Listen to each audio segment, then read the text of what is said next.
So today I'm with Rellzie. Rellzie, how old are you? 52. Rellzie, how long have you been lost in Phoenix? 10 years now. Let's say 9, exactly 9. So 9 years ago, what happened back then to cause you to be out here on the streets? I lost my apartment 9 years ago. Lost, but due to an intruder that helped me lose the apartment. He wouldn't leave. He was going through me and my husband's checkbooks. He went through our savings, doing fraudulent things. I went through the door. I've asked him if I was willing to pay him. I was desperate to get out of my life.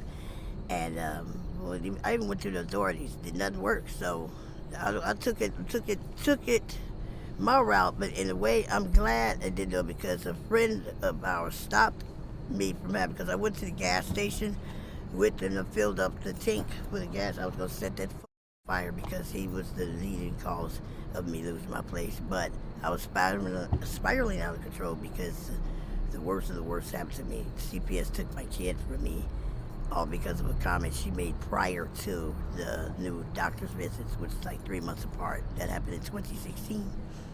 The visits were torturous. How many kids do you have?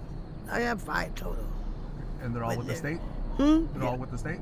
No, hell no. I've never had problems with the state. I don't care what I do in life. I know how to control myself. I would never hurt a child. Because, see, I never got a chance to be a child. So children, they light my heart.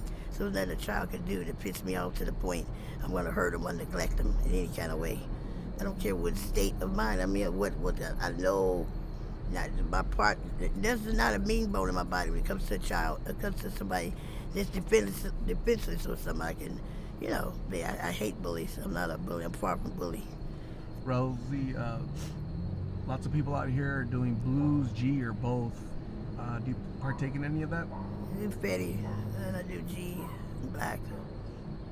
I used to do blues, but I don't like them. They're nothing. It's just a waste of time. Okay.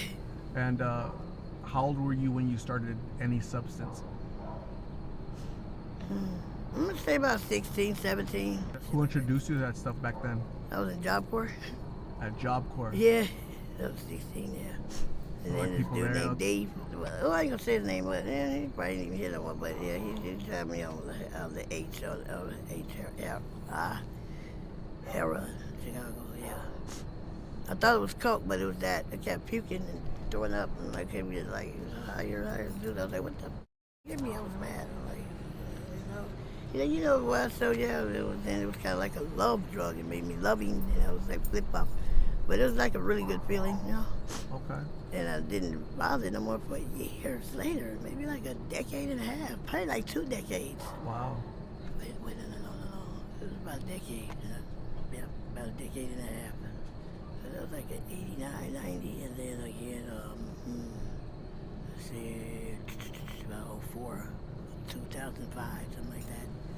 I was just playing around with it, but I never did it to get a habit. I didn't ever do it 3 days in a row. Just to play with on weekends, I get paid.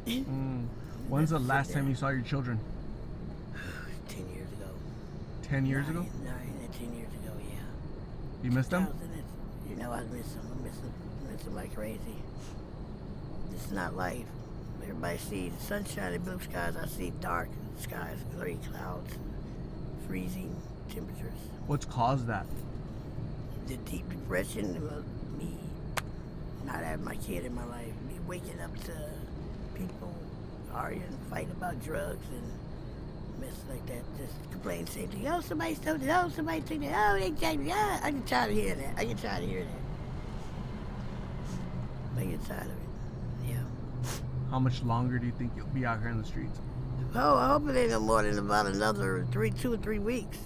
Because no matter what, I'm going back to work. The phone, my phone, under no circumstances would I ever let anybody get close to my phone.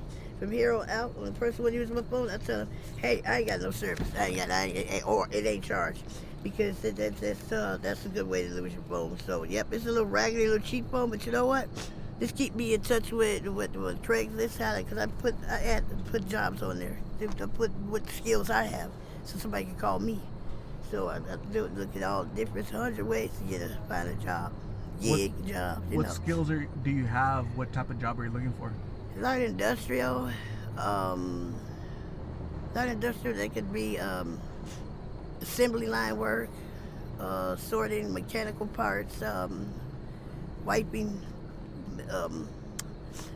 wiping mechanical parts like a whole lot of stuff. Just doing a lot of things. Sometimes it can be food, it can be helmets, it can be selecting canned goods, aerosol products, hair products, and deodorant, things like that. There could be a variety of things. Anything that goes through that's distributed through a warehouse to a major stores and hospitals and offices, things like that. You got to come through us, packing and assembling. So I do all of it. QA, quality assurance. Okay. So I'm the man the girl for all warehouse positions. I love warehouse. It's fast work. It's busy. It keeps my muscles, keeps me moving, keeps me strong, and it's fun. I like it. It's fun. If you weren't out here in the streets battling homelessness, addiction, what would your life look like right now? Beautiful. My kids would be around me. My grandkids would be here, taking trips, going back and forth to Minnesota and Texas where my older kids are. And my other two in the middle, Corey and Michael, are in Maine, state of Maine. Where, Maine? Only one's here in Phoenix with me is Leah, my baby. If your family sees this, what message do you have for them? Family, I'm sorry, but it's happening. I tried. I've been in treatment on numerous occasions. I tried it, but it's not for me right now. My depression is just too deep, and it's a little bit more than that. So I don't want to explain it, but I hope you understand. But I do love you all, family. I love my grandkids. I love y'all babies. I love my babies, Terry, Tia, Corey, Michael, and Pooh Bear, Aaliyah. Y'all my babies. Life with you guys was just the best. It's just nothing but the greatest. Nothing can ever take the place of y'all. Moms, I love you too, moms. Glenn, my brother, and Sherry, and Delon, and Amira, and Stacy, Danielle, my daughter-in-law, all of them. Everybody. I love everybody, all my family. That's my immediate, important family. Yeah. What advice would you give your grandchildren so that when they're teenagers, they can avoid using substances like you did at a young age? Somebody offers them something. What should they do to avoid this lifestyle? Tell them no. Say no to drugs. And say yes to education, yes to dedication, and yes to strength, and eat good, healthy. Say no to drugs. Drugs are bad. They're really bad. Because it's taking a toll on my health too, and my thinking is flawed. It's not as fast I'm not as sharp as I usually be, not on my thinking. And me being on drugs, I lose a lot of things just because of my own stupidity. It's not the individuals, the other people, it's me. It's my fault too. It had a lot to do with this too. What advice would you give parents out there? They're going through depression, they don't know how to cope with trauma.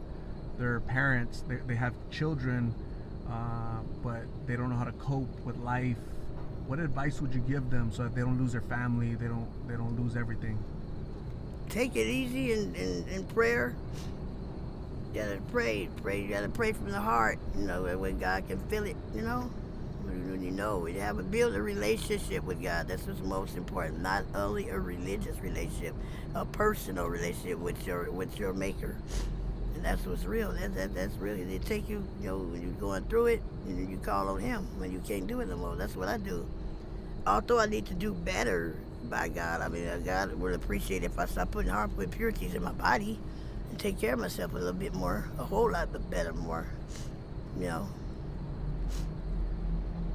If I come out here in 3 months, will you still be out here? No. I hope and pray to God not, no.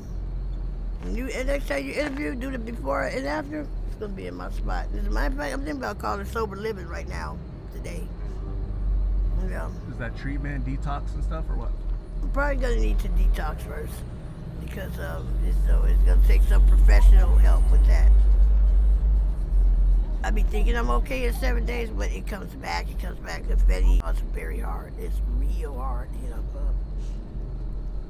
So I'm gonna say thank you very much for sharing your story. The whole purpose of my channel, these interviews, is prevention through awareness. Yes. By somebody watching this video, you're gonna motivate them to be like, damn, I need to get off of this, or I'm not gonna try that at all. Right. Because right. I don't want to end up losing my children, my family, Right. my life, right? Man, it definitely lose your life. I died 7 times.